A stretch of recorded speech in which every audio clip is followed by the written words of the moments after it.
जरांगे आणि धस समर्थक आता आक्रमक झालेले पाहायला मिळत आहेत। सोशल मीडियावर वादग्रस्त पोस्ट प्रकरणी संताप व्यक्त होताना दिसतोय।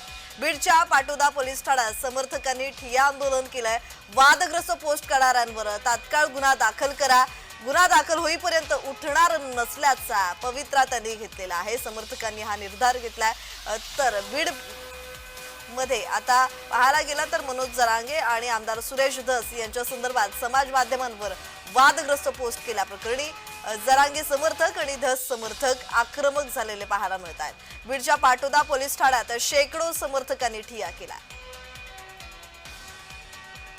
या संदर्भात अधिकची माहिती देत आहेत आमचे प्रतिनिधी उद्धव मोरे। उद्धव, बीड मध्ये राजकारण तापलेलं पाहायला मिळत आहे। एकीकडे सुरेश धस असो, मनोज जरांगे असो, संदीप क्षीरसागर असो, हे सातत्याने धनंजय मुंडे यांच्यावर टीका करताना दिसतायत, पंकजा मुंडे यांच्यावर टीका करताना दिसतायत। मात्र दुसरीकडे धस आणि जरांगे समर्थक आक्रमक झालेले आहेत एका सोशल मीडिया पोस्टवरून।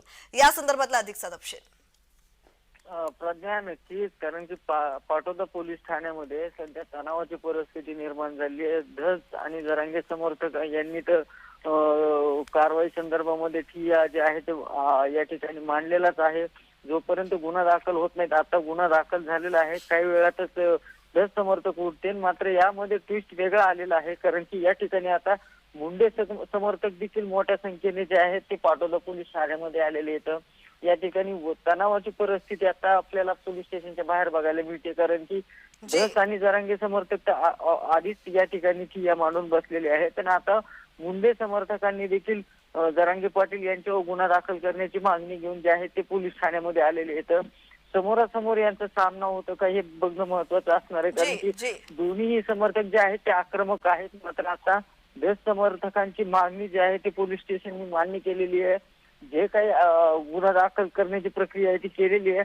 आता धस समर्थकांनी ठिय्या जे आहे ते आंदोलन सोडल्याचे या ठिकाणी आपल्याला दिसतंय। मात्र आता मुंडे समर्थक जे आहेत ते या ठिकाणी दाखल झालेले आहेत।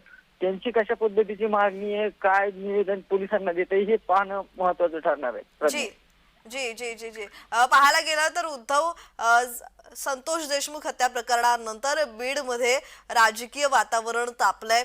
त्याचबरोबर मनोज जरांगे आणि सुरेश धस हे सातत्याने धनंजय मुंडे यांच्यावर टीका करताना दिसतायत।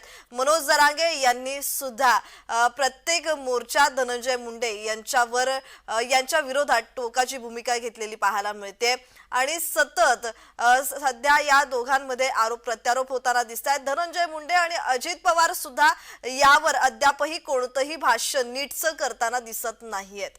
या संदर्भातला अधिकचा तपशील नक्कीच, कारण की या सगळ्या प्रकरणामध्ये स्पष्टता आलेली नाहीये।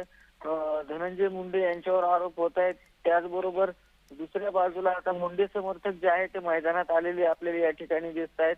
काल देखील संभाजीनगरमध्ये ज्या पद्धतीने ओबीसी नी जो या ठिकाणी मुंडेंच्या समर्थनार्थ भूमिका घेतली, आज देखील तशीच परिस्थिती बीड जिल्ह्यामध्ये आहे।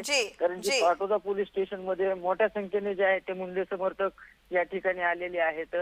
त्यांनी संतोष देशमुख यांच्या हत्येचा निषेध तर सगळेच करतात, मात्र जे धनंजय मुंडेंवर जी टीका होते, या सगळ्या टीकेचा निषेध आणि या सगळ्या संदर्भामध्ये कारवाईची मागणी जी आहे ती कुठं ना कुठं या ठिकाणी मुंडे समर्थक आपल्याला या ठिकाणी करताना दिसत आहेत।